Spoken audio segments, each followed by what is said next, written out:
परम श्रद्धेय महाराज जी, उपस्थित सभी साधु साध्वी भगवंत, सज्जन, माता भगिनी, आर्य युग ऐसे शीर्षक से ये सब खंड आ रहे हैं। एक युग अपने देश के इतिहास में ऐसा हो चुका है जिस समय आर्यता यानी सुसंस्कृतता, इसको लेकर हम सारी दुनिया में गए थे। आर्य नाम का कोई वंश वगैरह नहीं है। श्रेष्ठ सांस्कृतिक आचार विचार जिनके पास है उनको आर्य कहा जाता था।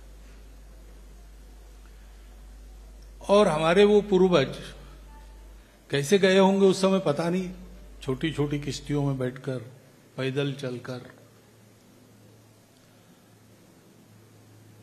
लेकिन पता चलता है कि मेक्सिको से साइबेरिया तक पूरे दुनिया में उनका संचार था।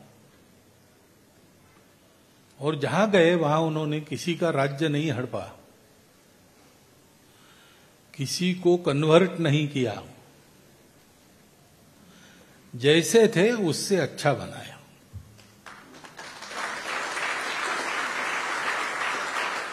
संस्कृति दी, सभ्यता दी, गणित दिया, आयुर्वेद दिया, कई प्रकार के शास्त्र दिए।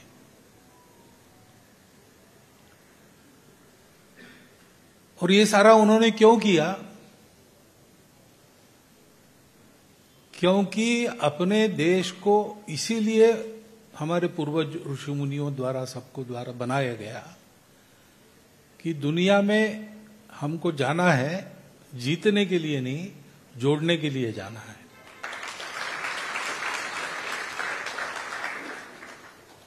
अलग से जोड़ना नहीं है। हम ये जानते थे पहले से ही कि सब जुड़े हैं, भूल जाते हैं। अब पता नहीं क्यों कालांतर में शायद हम परम वैभव संपन्न थे, विश्व में भी प्रभाव था। उस प्रभाव में जिनके जीवन उस समय अच्छे बने उनके वंशज आज भी है और हर 4 साल बाद एक बार भारत में आते हैं। अभी वो वैसे नहीं है, अभी वो पीड़ित है, निर्वासित है। तथाकथित आधुनिक लोगों ने उनको और नष्ट कर दिया। जो बचे हैं वो बहुत दबाव में जी रहे, लेकिन भारत में आते हैं, राहत की सांस लेते हैं और उस युग को कृतज्ञता पूर्वक याद करते हैं। हम भूल गए, शायद परम वैभव संपन्न थे इसलिए विलासिता आ गई और खतरा नहीं रहा और मनुष्य सावधान नहीं रहा। तो स्वाभाविक ये होता है कि असावधानी के कारण वो भूल जाता है, गलती कर जाता है। आदमी गिर के फ्रैक्चर नहीं करा लेता भचपन में। चलना सीखते समय थोड़ा गिरा होगा तो फ्रैक्चर तो नहीं होता, बाकी फिर जीवन भर चलता है। और जीवन भर चलने का अनुभव लेने के बाद जब वृद्ध हो जाता है, इतने साल चला हुआ आदमी बाथरूम में पैर फिसल कर गिर जाता है, क्योंकि मैं जानता हूं और इतने दिन चला हूं, इतने दिन कुछ नहीं बिगड़ा, अब क्या बिगड़ने वाला है। ये असावधानी उसमें आती है। ऐसे कुछ हुआ होगा और उसका लाभ परकीय लोगों ने लिया। उन्होंने आकर हमको जित बनाया, वो जेता बने। हम दुनिया भर में गए एक सद्भावना लेकर, लेकिन ये सब लोग बाहर की दुनिया से हमारे यहां हैं, वो तो कोई सद्भावी लोग नहीं थे, वो बुभुक्षित लोग थे। उनको सब चाहिए था, क्योंकि सब लोग जुड़े हैं वो नहीं जानते थे। मैं हूं इतना जानते थे, बाकी भी है और हमारी और बाकी लोगों की स्पर्धा है स्पर्धा में हमको अव्वल आना है, नहीं तो हम मर जाएंगे। इसलिए बाकी लोग मरते ही कि जीते ही इसकी चिंता मत करो, हम ही बड़े हो जाओ। इस आधार पर चलने वाले ये लोग आए और पहले तो उन्होंने ध्वंस किया, हमको लूटा। फिर आखिरी जो आए उन्होंने हमारे दिमाग को ही लूट लिया। तो हम ये भी भूल गए कि ऐसा कुछ हमारे पास था जो दुनिया को देना है।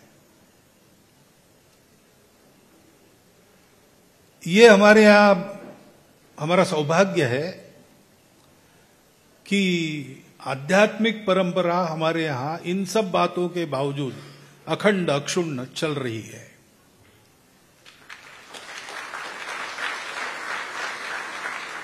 और सारे ज्ञानोदय के मूल में जो ज्ञान रहता है उस ज्ञान को अक्षय शाश्वत रखकर और उसके आधार पर जितना हो सके बाकी ज्ञान भी संजोकर सुरक्षित रखकर वो हमारे बीच में है। 5000 वर्ष पूर्व हमारे पूर्वजों ने जो कहा वो प्रत्यक्ष जीकर दिखाने वाले लोग हमारे पास है और किसी के पास नहीं है।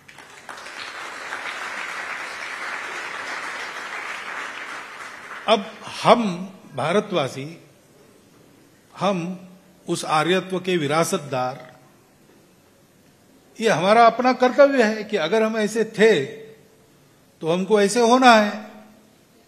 देशकाल परिस्थिति अनुरूप बाहर का रूप बदलेगा, परंतु वो जो सब संबंधों का लिहाज रखने वाले, संबंधों को देखकर चलने वाले और संबंधों को नहीं मानते उनको ठीक करने वाले,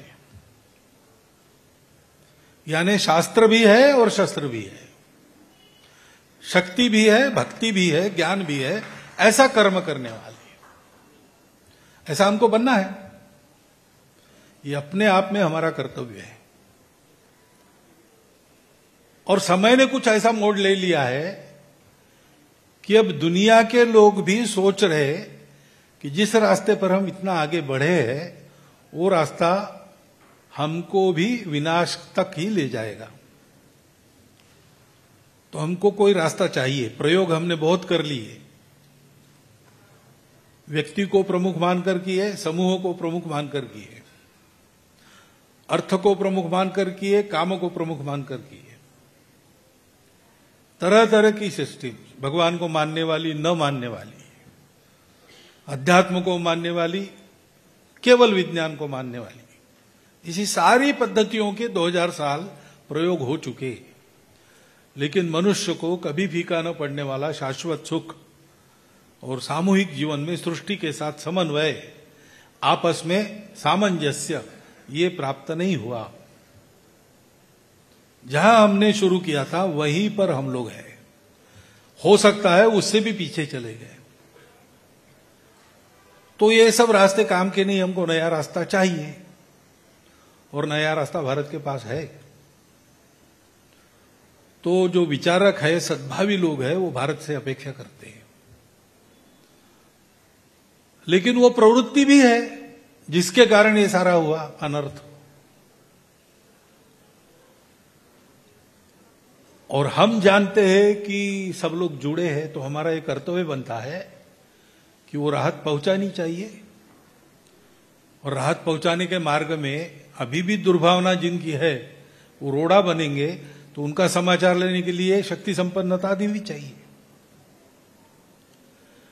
अब इन दोनों के लिए हम प्रयास करते हैं तो हम भी अपना रास्ता भूल गए। तो हमारे पास वही दोनों रास्ते जो फेल हो चुके हैं, उस पर चलने से तो हम ये नहीं कर सकेंगे। तो इसलिए हमको फिर से अपने पूर्वजों के ज्ञान के तरफ वापस जाना पड़ेगा। प्रयास चल रहे हैं। आपने अंग्रेजी शब्द सुना होगा, इंडियन नॉलेज सिस्टम, ऐसा कहते हैं, भारतीय ज्ञान परंपरा। लेकिन भारतीय ज्ञान परंपरा में क्या क्या देना है?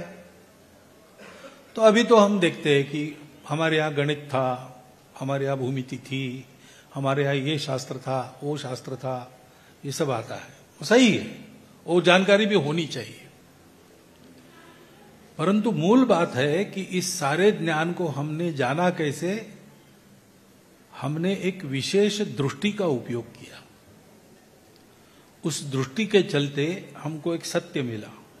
उस सत्य के आधार पर हमारा मूल्याधिष्ठित धर्म और संस्कृति उत्पन्न हुई। उसके पीढ़ी दर पीढ़ी आचरण के कारण हमारी शक्ति भी उत्पन्न हुई, हमको ज्ञान भी मिला, भक्ति भी मिली, और हम कर्मरत रहे, पुरुषार्थरत रहे। ये सब फिर से करना है तो हमको उस दृष्टि के पास वापस जाना पड़ेगा। उस दृष्टि के आधार पर फिर से चिंतन करना पड़ेगा। देश काल परिस्थिति के अनुसार जिसका रूप हो सकता है बदल जाए, परंतु जिसका मूल, जिसका भाव, जिसका परिणाम, वो कभी नहीं बदलेगा। ये ज्ञान हमको प्राप्त करना पड़ेगा। तो ये ज्ञान प्राप्त करना पड़ेगा तो हमको उसका कोश उपलब्ध होना चाहिए। इसलिए ये ज्ञान सुरक्षित रखना, ये ज्ञान पहुंचाना, ये कार्य एक उत्तम कार्य है, सर्वोत्तम कार्य है।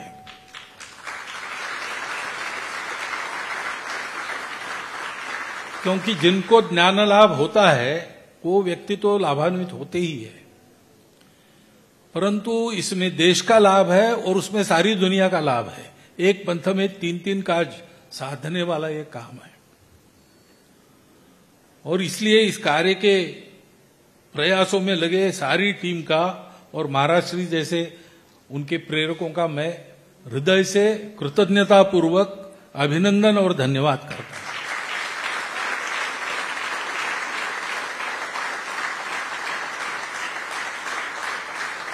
क्योंकि जब तक ये हम नहीं समझेंगे तब तक हम जो करेंगे वो बेकार ही होगा। क्योंकि हम लोग भी पढ़े हैं, हम इंडियन नॉलेज सिस्टम में नहीं पढ़े हैं, हम MKS में, मैकॉले नॉलेज सिस्टम में पढ़े हैं। तो हमको भी जो हमारा मूल बना है, ज्ञान साधना के लिए एक बुनियाद बनी है बुद्धि की, वो उसी प्रकार बनी है। कहते हैं कि हम लोग कॉलोनाइज हो गए।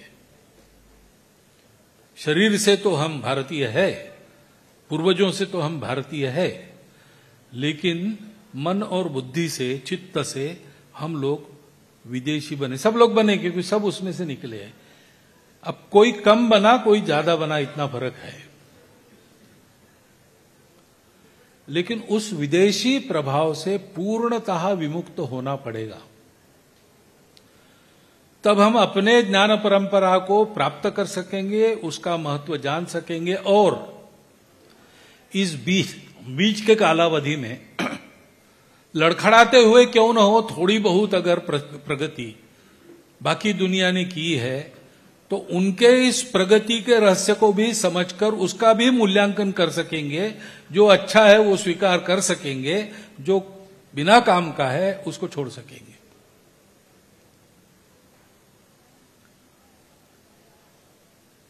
सौभाग्य है कि आज आधुनिक विज्ञान जिसको कहते हैं पश्चिम का ज्ञान, वो भी ऐसी जगह कर आ गया है कि वो भी सोच रहा है। जैसे आजकल न्यूरो साइंस कहता है कि आप अपने ज्ञानेंद्रियों से जो देख रहे हो, आंख, कान, नाक आदि आदि, तो आपको तो वही दिखता है जो आपके दिमाग में सॉफ्टवेयर बना है। वो दिखता है, वैसा ही होगा ऐसा नहीं है, लेकिन आप जब जब देखेंगे तब ऐसा ही दिखेगा। उदाहरणार्थ हम लोग मनुष्य है, 7 रंग देख पाते हैं। मैं जानवरों का डॉक्टर हूं, मैं जानता हूं कुत्ता 2 ही रंग देखता है और मुर्गी 3 ही रंग देखती है। तो कुत्ता पूछेगा आदमी को कितने रंग? 7। वो कहेगा गलत है, दुनिया में 2 ही रंग है। अब वो भी देख रहा है, उसका भी प्रत्यक्ष है, वो अनुमान नहीं कर रहा, वो देख के बता रहा। हम भी देख के बता रहे। सत्य क्या है ये तब तक पता नहीं चलता है जब तक इस अपने भौतिक दिमाग के बंधन के परे हम जाते नहीं। और जा सकते हैं क्या? तो आधुनिक विज्ञान कहता है कि जा सकते हैं, पहले नहीं कहते थे, लेकिन अब वो नियर डेथ एक्सपीरियंस नाम की एक बात चलती है। कुछ लोग मर गए और जिंदे हो जाते हैं। तो ये क्या है, इसका अध्ययन जब किया तो उनको ध्यान में आया कि दुनिया भर के ऐसे जितने लोग हैं, उनका उन क्षणों का जिसमें वो मरे थे जिंदा होने के पहले, वो अनुभव एक ही प्रकार का है। तो फिर इसमें कुछ तथ्य है। या एक यूरी गेलर नाम के व्यक्ति थे, अभी है कि नहीं पता नहीं थे, तो ऐसा एकाग्र दृष्टि करके चम्मच को वहां रखे, चम्मच को गोल बना देते थे। तो क्या है, एक्स्ट्रा सेंसरी पावर है, ASP ऐसा बताया। अब ये तो प्रत्यक्ष हो रहा है, उसका भी अध्ययन उन्होंने किया। तो उनके ध्यान में आया कि हम जो समझते थे कि कण, मैटर यही मूल है, ऐसा नहीं है। वो कण और ऊर्जा, एनर्जी और मैटर, ये दोनों बातें जिससे निकलती है वो है कॉन्शियसनेस, हमारा बोध। और वो बोध एक शरीर तक सीमित नहीं रहता, यानी मेरा बोध अलग, आपका बोध अलग, ऐसे नहीं होता। एक बोध में हम सब अपने शरीर सहित है।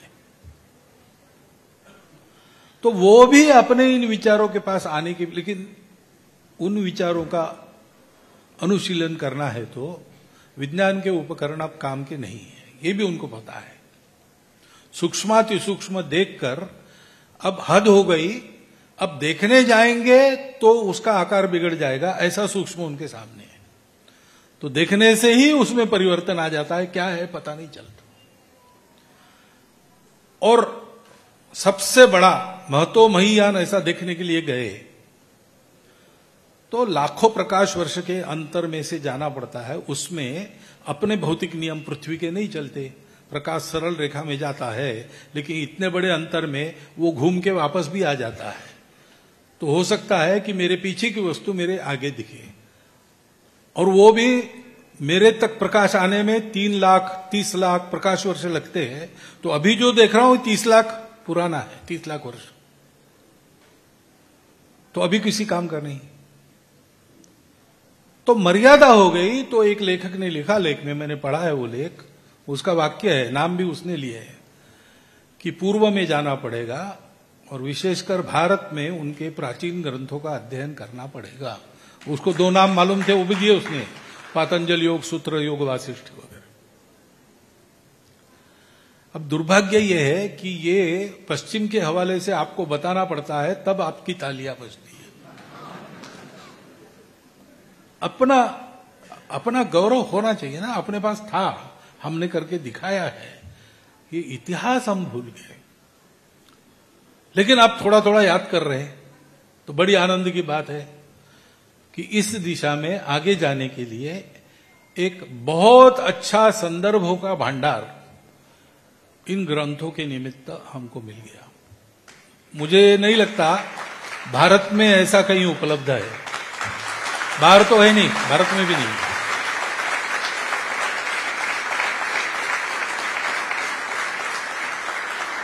और इसलिए फिर एक बार मैं कृतज्ञता पूर्वक इन सब का अभिनंदन वंदन करता हूं। और हम लोग इतना तो कर ही सकते, आप हम, कि जो जो विद्वान लोग मिलेंगे, जो जो शोधार्थी मिलेंगे, उनको इस ग्रंथ का भंडार का आता पता बताए, जिनकी शक्ति है उनको उसको खरीदने के लिए कहे, क्योंकि वो भी चाहिए, नहीं तो काम कैसे चलेगा। और जो अध्ययन करना चाहिए उनको इधर मोड़ने से वो इस संदर्भ भंडार को देखेंगे, उनको जो चाहिए वो तो मिल ही जाएगा, लेकिन इसको देखकर हो सकता है कि वो सभी बातों को जानने का प्रयास करेंगे। तो विद्वान लोगों के द्वारा समाज में प्रबोधन हो, इसलिए उनके पास सामग्री पहुंचाने के लिए हम अपने मुख से इसका मौखिक प्रचार कर सकते हैं। ऐसा जो जो मैं कर सकता हूं वो मैं इसके मामले में करूंगा, ये आश्वासन देता हूं। और आपने इतनी देर तक धैर्यपूर्वक मुझे सुन लिया, इसलिए आपका भी धन्यवाद करता हूं और मेरे शब्दों को विराम देता हूं।